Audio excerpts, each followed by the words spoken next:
있죠? 네, 저도 한 주간 엄청 잘 지냈어요. 학교 가는 거 힘들지 않아요? 아직 안 갔다고요?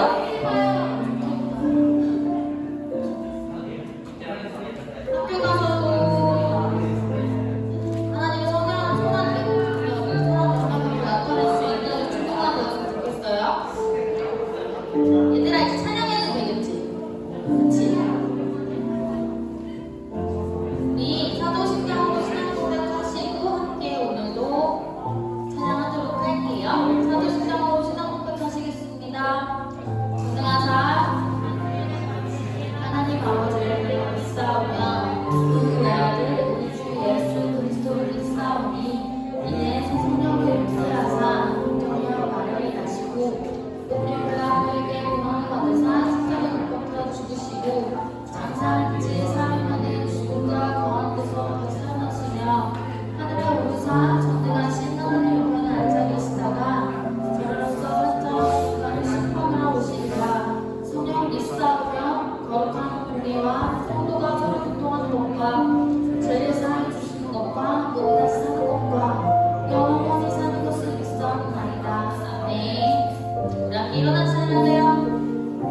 아버지, 오늘은 이렇게 저희 전부가 예배를 드리기 위해 이 자리에 모였습니다.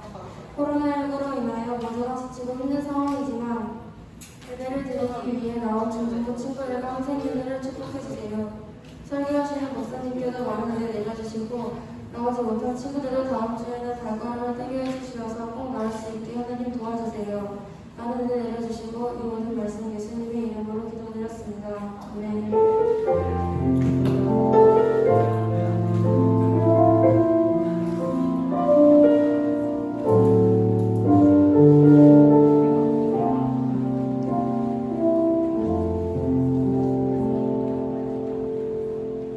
우리 함께 보실 말씀은 고린도전서 1장 18절부터 21절까지 말씀입니다.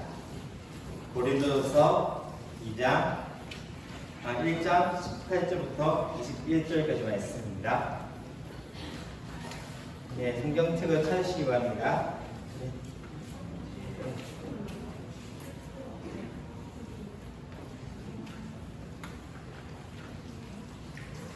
한 절씩 교도하겠습니다. 제가 먼저 읽도록 하겠습니다. 18절 말씀입니다. 십자가의 도가 멸망하는 자들에게는 미련한 것이요 구원을 받는 우리들에게는 하나님의 능력이라.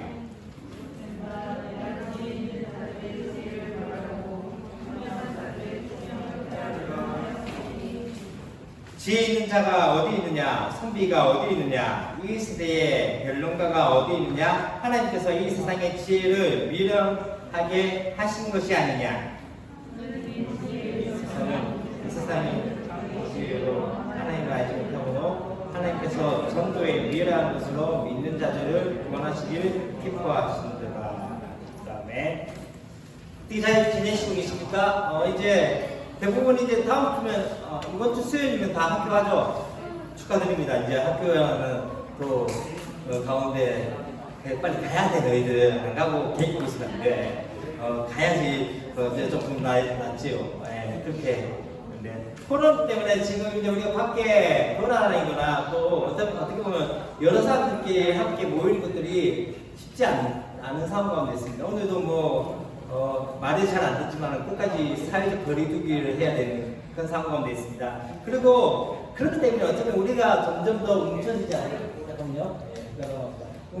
뭉쳐지면서 어쩌면은 그런 상황이 아닌가. 서서히 사람들이 수동형으로 왜 이 그림 보여줬다면 그냥 그렇게 수동형으로 되어져 버린 그런 상황이 되지 않았나 생각이 들어집니다.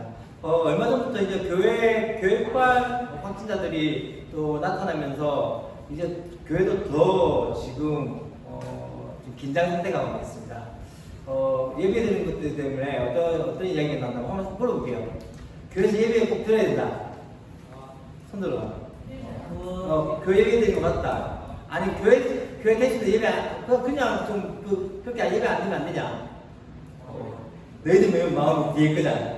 그럴 것 같은데 지금 막 예배 드리는 것 때문에 뭐 지금 사회에서는 계속 교회가 꼭 그렇게 해야 되나라는 이야기를 하면서 어쩌면 많은 지탄을 받고 있는 상황 가운데 있고 또 그것을 마치 이기적인 집단 행동으로 비춰지는 가운데 있습니다. 그런 거는 말미암아 우리의 신앙 또한 어떻게 되어지기 시작한다면 피동명으로 수동명으로 바뀌어지는 상황 가운데 조금은 안타까운 것들이 있어요. 좀 믿음이라는 자체는 행동해야 되고 믿음이라는 자체는 삶인데 그것이 조금씩 이제는 조금씩 그 행동 반경이 좁아지는 상황 가운데 그러면 어떻게 해야 될까에 대해서 그에 대한 답을 오늘은 어떻게 보면 십자가라는 것을 이야기하고자 합니다. 지금 오늘 본문 말씀은 어디냐면 고린도 전서입니다.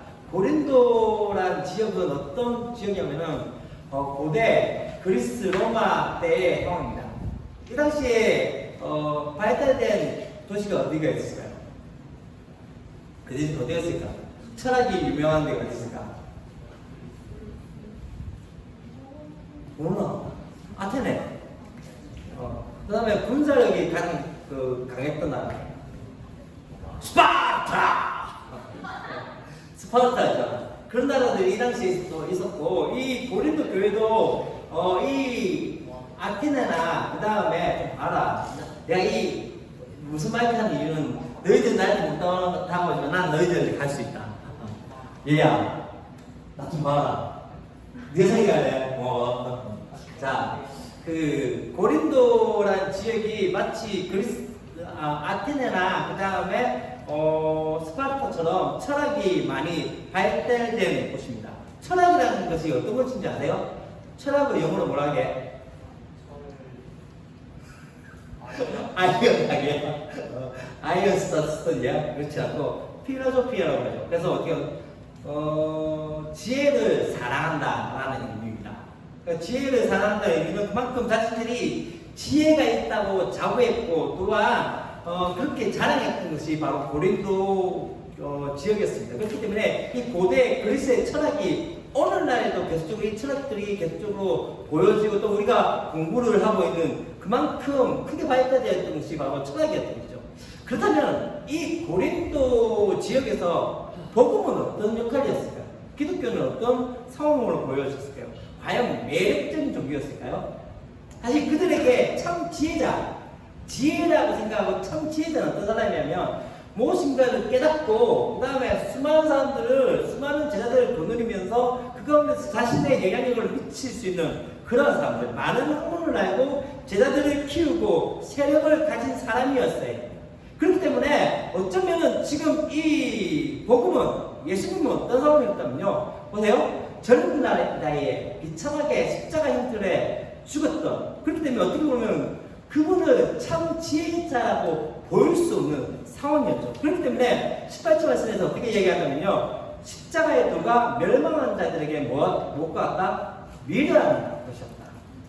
그런데 또 한 번 생각해 봅시다. 그럼 유대인들에게, 예수님께서 태어나신 이 유대인들에게는 이 예수님 십자가 복음은 어떠한 모습이었을까요?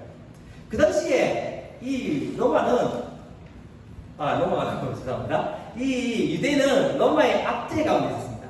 그렇기 때문에 이 유대인들이 계속적으로 생각했던 것 중에 하나가 계속적으로 성경 가운데 있었던 메시아 사상. 다시 말하면 이제 이 메시아가 와서 우리를 구원해 주실 것이다라는 그 하나의 사상이 있었는데, 이들이 생각했던 것 중에 하나는 지금 우리가 로마의 압제에 있기 때문에 옛날 다윗과 같이 정말로 대단한 왕이 나타나서 우리를 로마의 압제에서 해방해 줄 뿐만 아니라 강력한 나라로 만들어줄 그런 사람을 메시아라고 생각했던 거죠.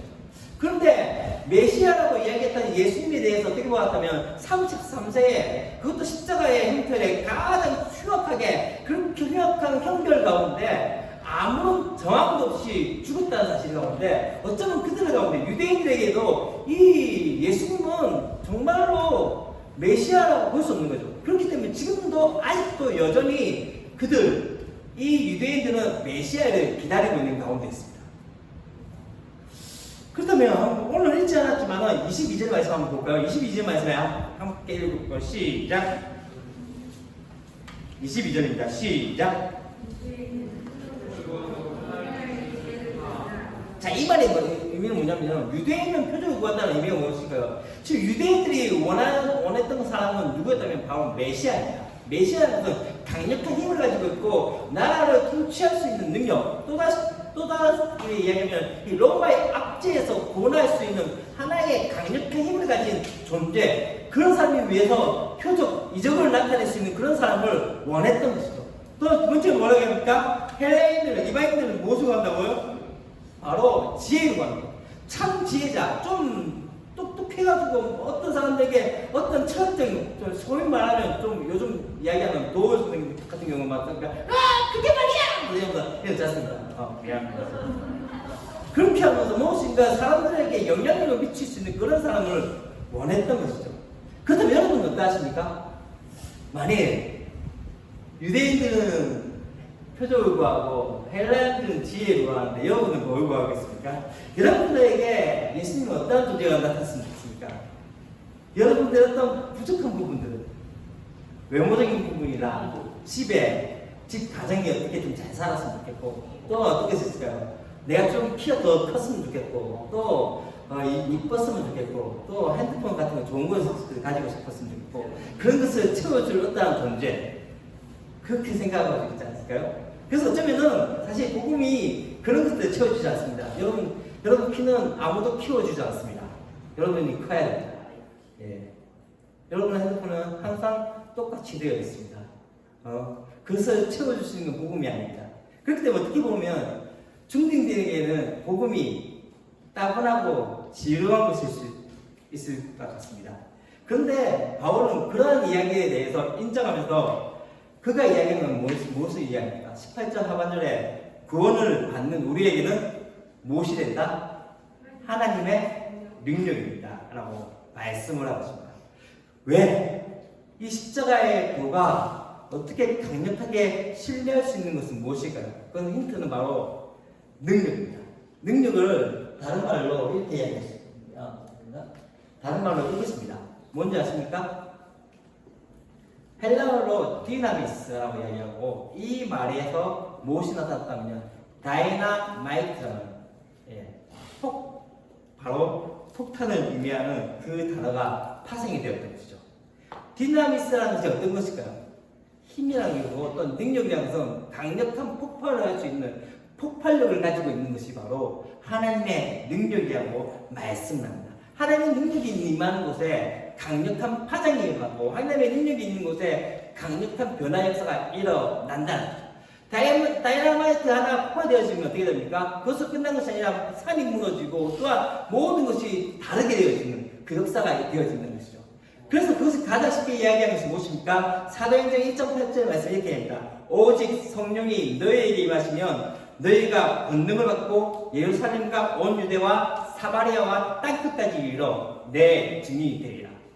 이 역사가 어떻게 되어집니까? 오순절에 120명의 그 성도들이 함께 마가다락방에서 함께 기도하며 모였을 때 성령의 강력한 인전으로 말미암아 어떻게 되어집니까? 그때 성령의 역사로 말미암아 지금까지 복음은 계속적으로 이루어져 오고 있었던 것이죠. 왜요? 권능, 능력이 함께 되어졌기 때문입니다. 그들이 다시 말하면 어쩌면 예수님께서 함께 하실 때도 겁장이었고 아무것도 할 수 없었던 베드로나 요한이나 그 연약했던 그들이 강력하게 복음을 전할 수 있는 능력은 무엇이었다면 바로 하나님의 능력이 그들에게 임했기 때문입니다.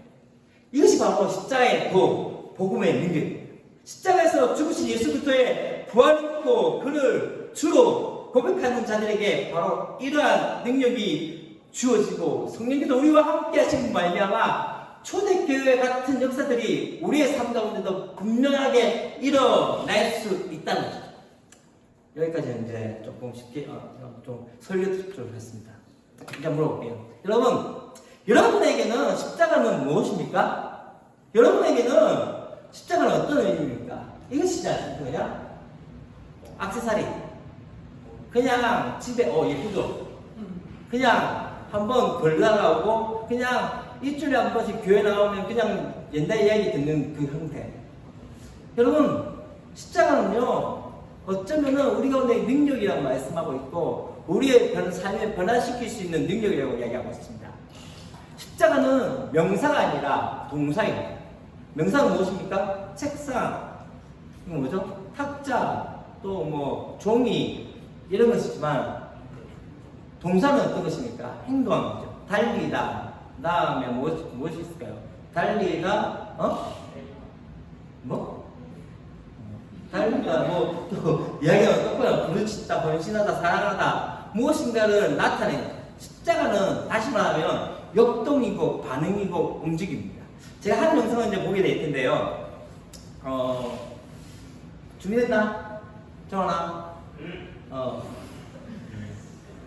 그 소정 선생님 한번 이 이야기한 건데, 욕하는 애들하고 어떻게 해야 되나요에 대해서 이야기하는데 한번 보도록 하겠습니다.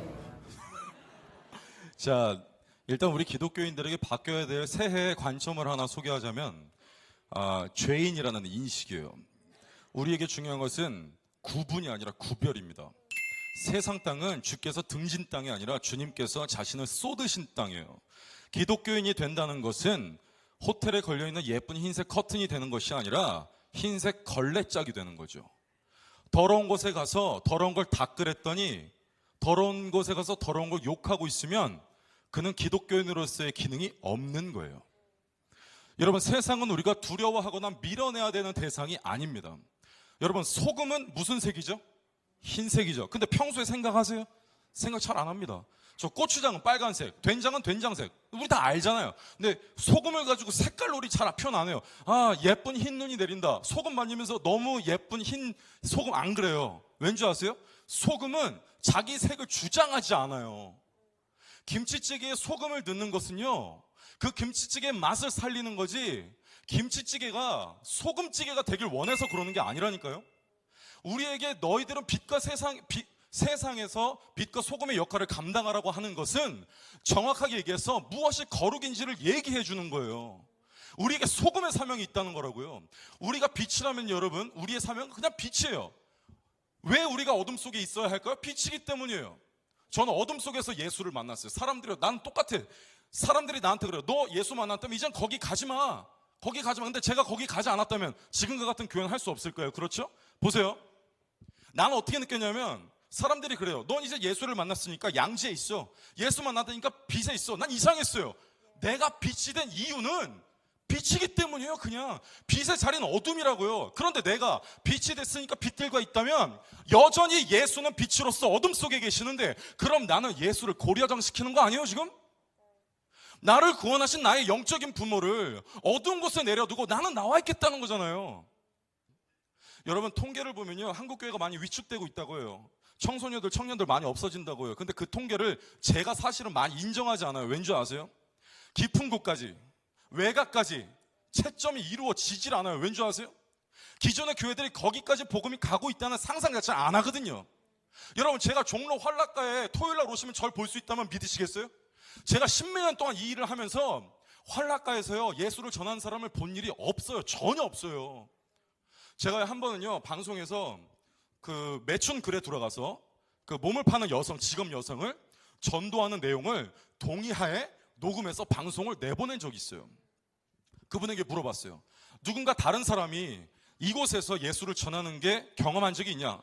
없는데 내가 얼마 전에 너무 죄스러워서 교회를 가서 기도를 했다.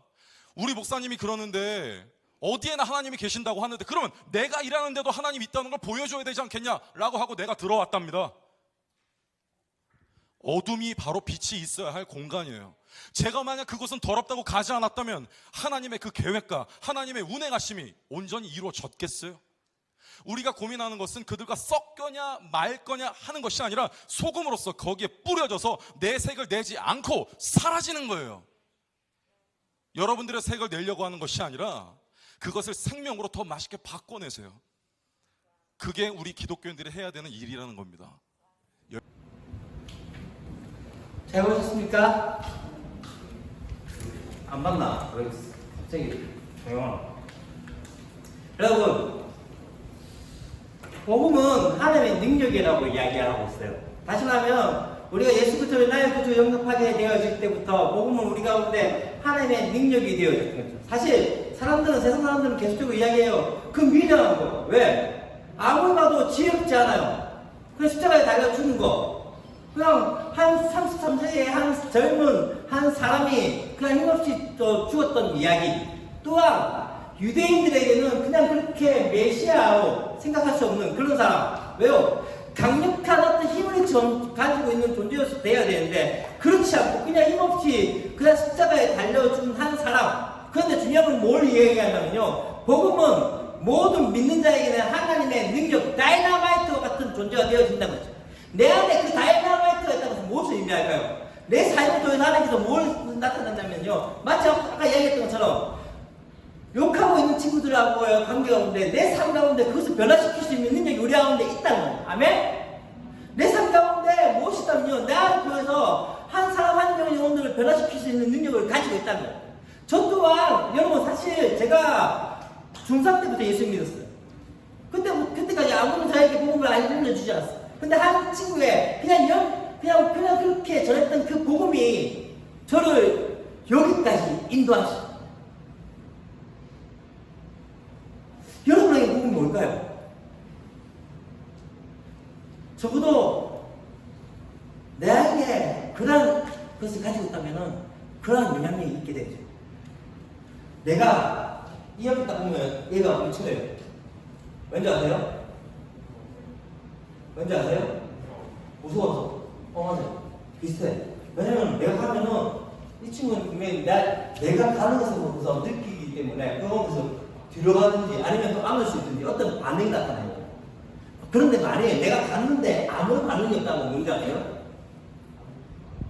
그만큼 영향력이 없다는 거예요.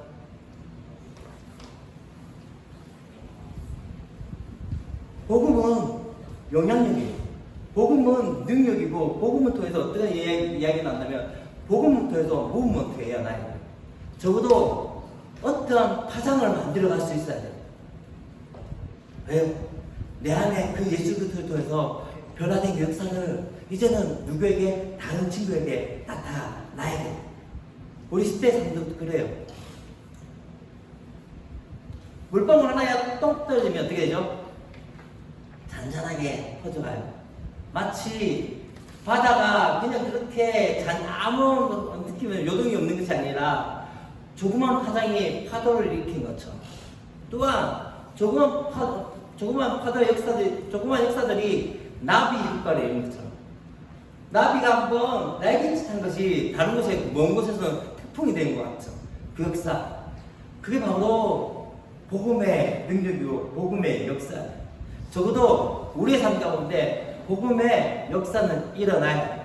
이 이야기는 무엇을 의미한다면, 신앙은 생활이에요. 신앙은 이론이 아니고, 신앙은 이론이 아니고, 신앙은 지식이 아니에요. 신앙은 삶이에요. 신앙은 우리의 생활이고, 그러니까 우리의 삶 가운데 드러나야 합니다. 왜요? 오늘 말씀 가운데 계속 이야기하죠. 복음은 하나님의 다이나마이트. 그렇기 때문에 우리의 삶 가운데, 우리의 가슴 속에 그 십자가의 사랑과 은혜를 가지고 세상에 영향력을 미칠 수 있는 저와 여러분이 되었으면 좋겠습니다. 우리 끝 찬양할까요? 저번에 했던 찬양인데요. 계속적으로 하겠습니다. 주님 한 분만으로 내 영혼 만족하네. 여러분 참 웃기지 않아요? 제가 그 이야기 좀 할게요. 복음이 진짜 아무런 영향력이 없는 것 같아요. 근데 중요한 건 뭔지 아세요? 복음이 그 거대한 로마를 무너뜨렸어요. 진짜 강력했던 모든 정치와 모든 문화와 모든 것을, 모든 길을 로마로 통한다고 이야기했던 것처럼 그만큼 대단했던 그 로마가 복음, 기독교만요 무너졌어요. 왠지 아세요? 사실 그때 당시에 이 기독교인들은 진짜 아무런 힘도 없었어요. 수많은 박해와 수많은 어려움을 당했던 것이 바로 기독교인들이었어요. 근데 재미있는 사실을 아세요? 로마의 귀족들이 자신들끼리 보니까는 너무나도 타락해 있는 것을 보면서, 너무나도 이렇게 타락해 있는 그런 여자들을 자신의 며느리로, 자신의 아내로 받아들이기 싫어서 어떻게 했다면요, 그래도 보니까는 기독교인은 좀 다르네? 기독교인은 좀 다르네 하면서 그들이 기독교인들의 여자들을 데리고 그렇게 그 한명창에서 데리고 와가지고 결혼을 시켰어요. 근데 그렇게 되어지면서 이 사람들이, 이 여자들이 자식을 놓고 그들에게 복음을 계속 알려주면서 그렇게 로마의 귀족들 안에서 복음의 역사들이 일어나기 시작했습니다. 그러면서 되어졌던 게 뭔지 아세요? 기독교가 로마를 무너뜨리게 만든 거예요. 근데 복음이 진짜 아무런 힘이 없다고 했을 때 진짜 강력한 힘을 가지고 있었는데, 이제 조금씩 변화되면서 복음이 국교되고 또 그렇게 되어질 때 어떻게 되어졌다면, 그때부터 힘을 가지기 시작했어요. 예수를 안 믿으면은 어떻게 되어지냐면 사회에 진출할 수 없는 상황이 되었어요. 그때부터 복음은 서서히 약해지기 시작했어요. 지금 왜 교회가 욕들어오는 줄 아세요? 뭐 사람들이 우리를 이해하지 못하기 때문에 아니야. 너무 우리가 너무 잘 살기 때문이야. 진짜 중요한 건 진짜로 살아야 되는데 잘 사는 거였기 때문에. 저는 이 시간에 여러분에게 도전합니다. 복음을 가지고 사십시오. 진짜의 삶을 사십시오. 아무리 힘도 그냥 것보다는 그냥 있는 존재 그 자체, 빛이 있기 때문에 어둠이 물러가겠다. 빛이 빛대로 같이 놀면서 그렇게 되어진 존재가 아니라 빛이기 때문에 빛이 어둠에 가서 밝혀지고, 또한 소금을 통해서 어떻게 되니까 맞서는 역사, 그게 바로 저와 여러분의 삶이 아닐까요? 우리 안에 예수 그리스도가 있기 때문에 그런 삶을 살아가는 것이 바로 저와 여러분의 삶이 되어야 되지 않을까요? 다시 한번 외쳐야 때, 그렇습니다. 주님 때문에 다른 것이 아니라 주님으로 인해서 예수의 삶을 살기 원합니다. 그런 고백으로 함께 찬양했으면 좋겠습니다. 주님 한 분만으로.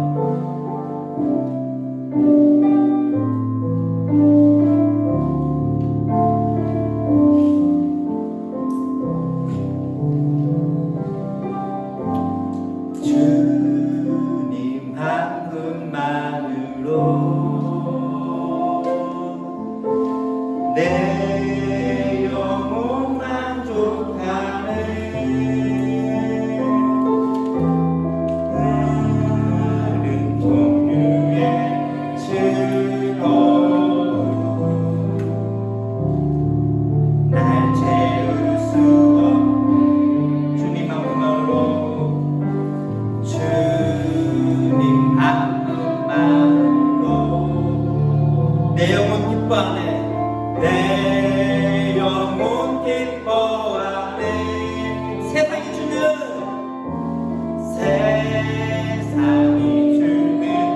어떤 유혹도 날 흔들 수 없는 이것이 나의 힘. 이것이 나의 노래. 이것이 내 소망의 이유. 주 나의 복. 다시 한번 주님 한 분만으로, 주님 한 분만으로 내 영혼 만족하네. 다른 종류의 즐거움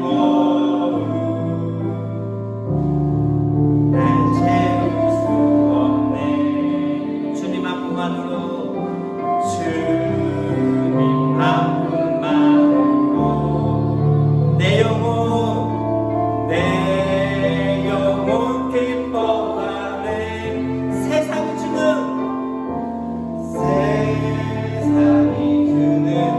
어떤 유혹도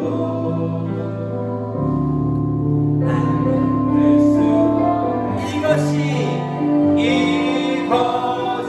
주님이 나의 능력입니다. 아멘. 이것이 나의 노래. 이것이 내 소망의 이유. 주나. 다시 한번, 이것이 나의 힘. 이것이 나의 힘. 이것이 나의 노래. 이것이 내 소망의 이유. 주 나의 모든 것. 기도하겠습니다. 하나님 아버지, 어쩌면은 마치 고린도에 있던 그 사람들처럼 복음을 바라보며 복음을 느끼게 정말 33세에 그냥 그렇게 청년이 한 사람이 흉악한 형틀에 죽었던 그 사건이 정말 미련한 것으로 보일 수밖에 없고, 또한 유대인들에게 메시아를 기다리며 로마의 압제 가운데서 그들 가운데서 해방시켜줄 메시아를 기다렸던 그들에게 33세의 그 청년이 그냥 그렇게 죽었던 이 사건은 표적을 구했던 그 유대인들에게 거리끼는 것일 수밖에 없는 복음이었던 것을 바라봅니다. 어쩌면 지금도 우리 사랑하는 친구들 아직까지도 복음을 느끼지 못하고 깨닫지 못했기에 어쩌면은 복음이 지루하고 옛날 얘기 같고 또한 어쩌면 우리의 삶을 도무지 변화시킬 수 없는 그러한 모습으로 보일 수밖에 없는 것들을 바라봅니다.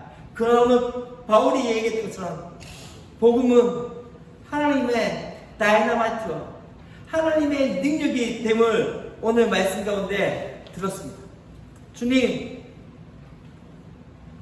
한 폭발물이 폭발되어질 때 그 모든 것들을 변화시키는 것처럼 하나님의 복음은 우리의 삶을 완전히 변화시킬 수 있고 또한 내 주변에 있는 많은 영혼들을 변화시킬 수 있는 강력한 능력이 됨을 깨닫게 하여 주시옵소서. 하나님, 우리 사랑하는 아이들이 이 하나님의 능력인 복음을 경험하게 하여 주시고 저들의 삶 가운데 그 복음을 경험함을 통해서 저들의 삶 가운데 그 복음으로 말미암아 하나님 저들의 삶이 주께로 헌신된 역사가 있게 하여 주시고 또 간절히 구할 것은 이로 말미암아 저들이 만나고 저들 가운데 함께하는 모든 영혼들이 복음의 강력한 역사들을 통해서 주께로 돌아오는 그 역사들이 있게 하여 주시옵소서. 아무것도 아니었던 어쩌면은 열등감 덩어리였고 또한 그냥 그렇게 가치 없이 살아갔던 저의 삶 가운데 복음으로 말미암아 이 자리에 사랑하는 친구들에게 말씀을 전할 수 있는 그런 특권을 주셨던 그 복음의 능력을 우리 사랑하는 아이들도 경험할 수 있는 역사들이 있게 하여 주시옵소서. 이제는 주 예수 그리스도의 은혜와 사랑하시되 끝까지 사랑하시는 하나님의 사랑과 성령의 감화 감동 교통하심이 모든 믿는 자들에게 하나님의 능력이 되는 그 복음을 경험함을 통해서 저들의 삶 가운데 이론이 아닌 삶의 역사가 일어나길 원하는 사랑하는 중등부 친구들은 머리머리 위에 또한 이들의 말씀과 기도와 사랑으로 가르치는 우리 선생님들 가운데 주의 백성들 가운데 이제로부터 영원토록 함께 있을지어다. 아멘.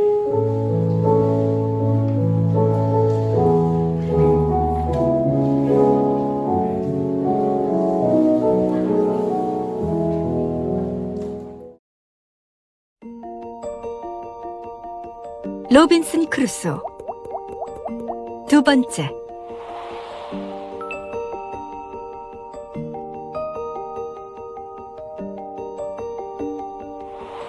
지난 이야기. 법관이 되어 반듯한 인생을 살기 바랐던 부모님의 기대와는 달리 바다로 나가 넓은 세상을 보고 싶어 했던 로빈슨 크루소.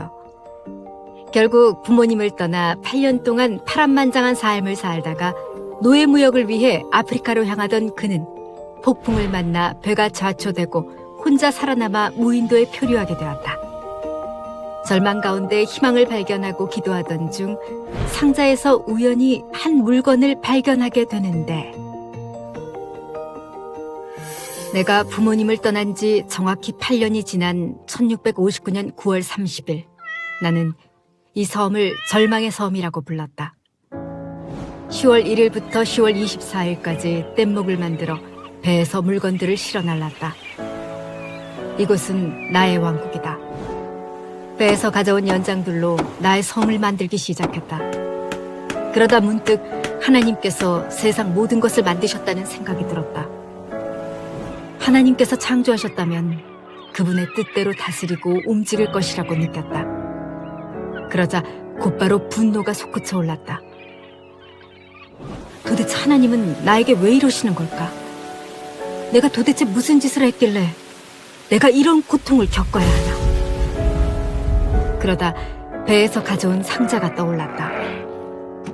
열어본 상자 속에는 내가 지금까지 무시하고 경멸하던 성경책이 있었다. 그동안 읽어볼 시간도 읽어볼 마음도 없었다. 나는 성경책을 읽기 시작했다. 아무렇게나 책을 펼쳤다.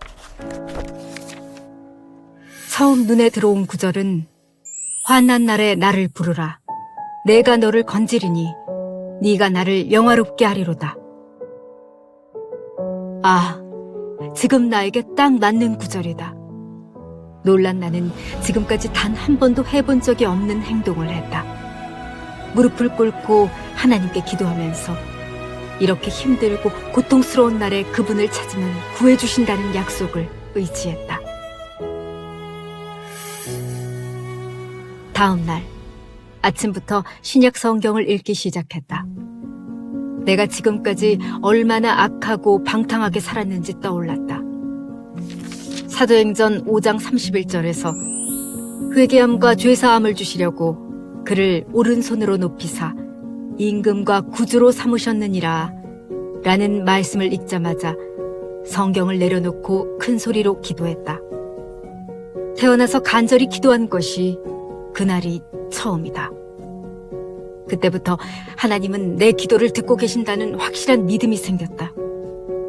삶은 여전히 외롭고 고통스럽지만 마음은 전혀 달랐다. 그동안 느끼지 못했던 기쁨이 생겼다. 어느덧 섬에서 지낸 지 2년이 되었다. 히브리서 13장 5절 말씀이 나를 완전히 무너뜨렸다. 돈을 사랑하지 말고 있는 바를 족한 줄로 알라.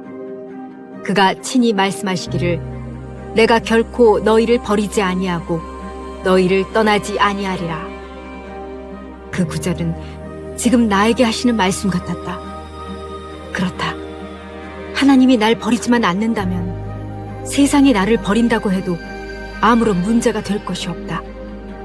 나는 하루에 3번씩 하나님께 기도를 드렸고 성경책을 읽었다. 오히려 이 섬에 조난당한 사실을 하나님께 감사하기 시작했다.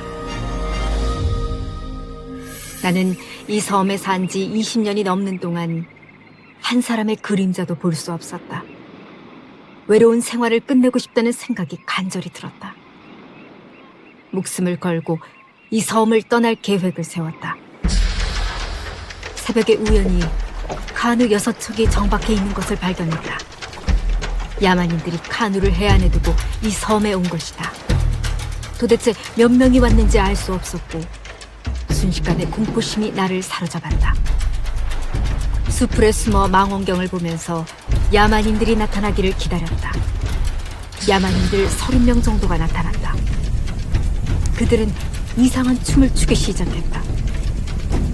그러더니 갑자기 한 명이 쓰러졌다. 사람을 처형하는 행위라는 것을 금방 알게 되었다. 또 다른 사람이 처형을 기다리고 있었다. 그러다 갑자기 그는 내가 숨어있는 숲속으로 달리기 시작했다. 나 혼자 야만인 30명을 어떻게 상대할 수 있을까? 나는 본능적으로 달리는 사람을 추격하는 사람들을 총으로 쏴서 쓰러뜨렸다. 그는 두려움에 떨고 있었다. 그러나 자신을 추격하는 사람들이 죽자 나를 쳐다보았고 잠시 후 내게 무릎을 꿇었다. 나는 그를 얼른 일으켜 세웠다. 그는 엎드려 있다가 일어나서 내게 알 수 없는 언어로 말하기 시작했다. 그는 계속해서 무릎을 꿇고 엎드리며 내게 충성하겠다는 행동을 했다. 나는 그를 일으켜주며 내가 그를 돌봐주겠다는 마음을 온몸으로 전했다. 그의 이름을 무엇으로 지을까 고민하다가 그를 만난 날을 기념해서 프라이데이로 정했다. 프라이데이에게 예, 아니요 같은 단순한 말부터 가르쳤고 빵, 우유 같은 말을 조금씩 더 가르쳐 주었다. 프라이데이는 나의 행동과 말을 따라하기 시작했다. 그가 있어서 든든했다. 나는 그에게 음식 먹는 법, 총 쏘는 법, 불 피우는 법, 농사 짓는 법 등 다양한 것들을 알려주었다. 시간이 지나고 프라이데이와 대화를 나누는 것이 어렵지 않게 되었다. 이제 그에게 내 신앙을 가르쳐주고 싶었다. 나는 프라이데이에게 누가 우리를 만들었는지 물었다. 그는 눈을 깜빡거리며 나를 쳐다볼 뿐이었다. 그는 단 한 번도 누가 우리를 만들었는지에 대해서 생각해 본 적이 없었다. 프라이데이, 하나님은 이 세상의 모든 것을 만드셨어. 하늘도, 땅도, 바다도. 그리고 우리들도 다 하나님이 만드셨지. 그래서 세상의 모든 것을 하나님이 다스리고 계시는 거야. 그런데 사람들은 하나님이 이 세상을 만드셨다는 것도 믿지 않고 심지어 하나님의 존재를 인정하지도 않아. 결국 사람들은 돈에 눈이 멀어서 하나님이 원치 않는 나쁜 행동을 하기 시작했어. 너희 부족이 너를 죽이려고 했던 것처럼 우리도 흑인들을 짐승처럼 부려먹고 있어. 그렇지만 예수님은 우리가 하나님을 다시 만날 수 있게 하려고 이 땅에 오셨어. 예수님이 바로 하나님과 우리 사이에서 화해를 하게 하신 거야. 우리가 예수님을 마음으로 받아들인다면 다시 하나님이 우리와 함께 하신다는 것을 너도 발견하게 될 거야. 이렇게 나는 프라이데이에게 하나님과 예수님을 설명했다. 프라이데이가 예수님의 죽음을 이해하고 믿게 해달라고 기도했다. 프라이데이는 점점 나보다 더 뜨거운 신앙을 가지기 시작했다. 그는 이제 겨우 성경을 배웠을 뿐이지만 나보다 더 훌륭한 기독교인이다. 성경을 보면서도 끊임없이 고민하고 의심하는 나보다 그는 더 솔직하고 정직하게 믿기 때문이다. 함께 성경을 읽으면서 성경의 내용을 이해하고 믿을 수 있기에 우리는 영국의 그 어떤 교회보다도 하나님과 더 가까이에 있음을 확신한다. 하나님은 수백 명, 수천 명이 모이는 영국 교회에도 계시지만 이곳에도 계심을 믿는다. 이 섬에 갇혀 지낸 지 20년 하고도 7년이 지났다. 그동안 프라이데이와 함께 긴 여행에 사용하기 위해 나무로 커다란 카누를 만들었고 결국 그 섬을 떠나 영국으로 돌아왔다. 조국을 떠난 지 35년 만이었다. 집으로 가보니 부모님은 모두 돌아가셨고 내 얼굴을 모르는 조카들만 남아있을 뿐이다.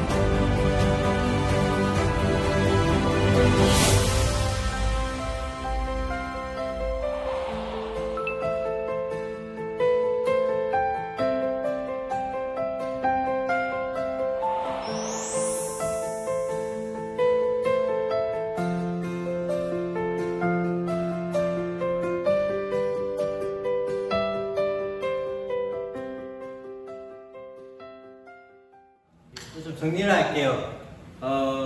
다니엘 디포가 20대에 목사가 되려고 했다가 그 모든 것을 박해하며 말미암아 그의 삶 가운데 다른 돈을 벌기 위해서 갔다가 그의 삶 가운데 많은 실패 가운데서 작가가 되어지면서 이 로빈슨 크루소라는 한 그려지게 된 이유 중에 하나는 뭐냐면 그 속에서 자신의 삶을 통해서 나타냈던 그 설교를 나타낸 거죠.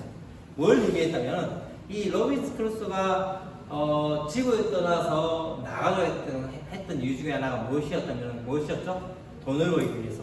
다시 말해 세상의 가치관에 거기서 따라가기 위해서 그 일들을 하고자 했던 거죠.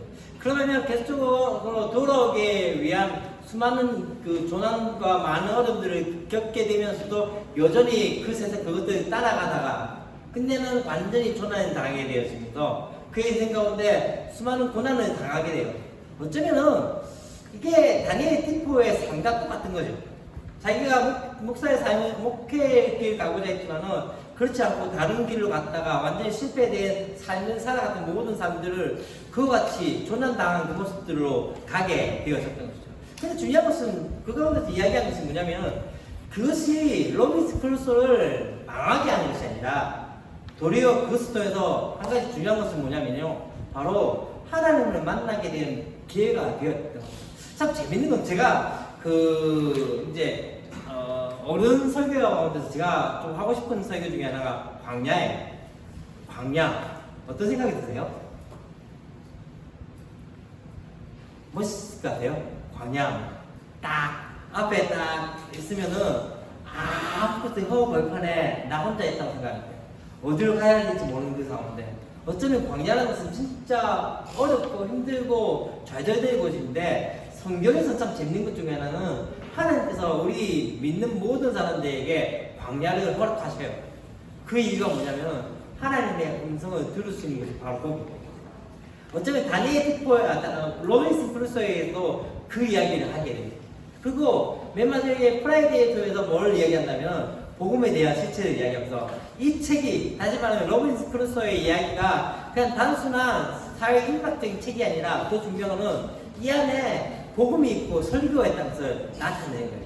그래서 조금 우리가 다르게 볼 수 있는 것들이 그리고 이 사회부터에서 그러면 나에게는 어떠한 영향을 줄지 한번 고민할 수 있으면 좋겠다는 생각이 듭니다.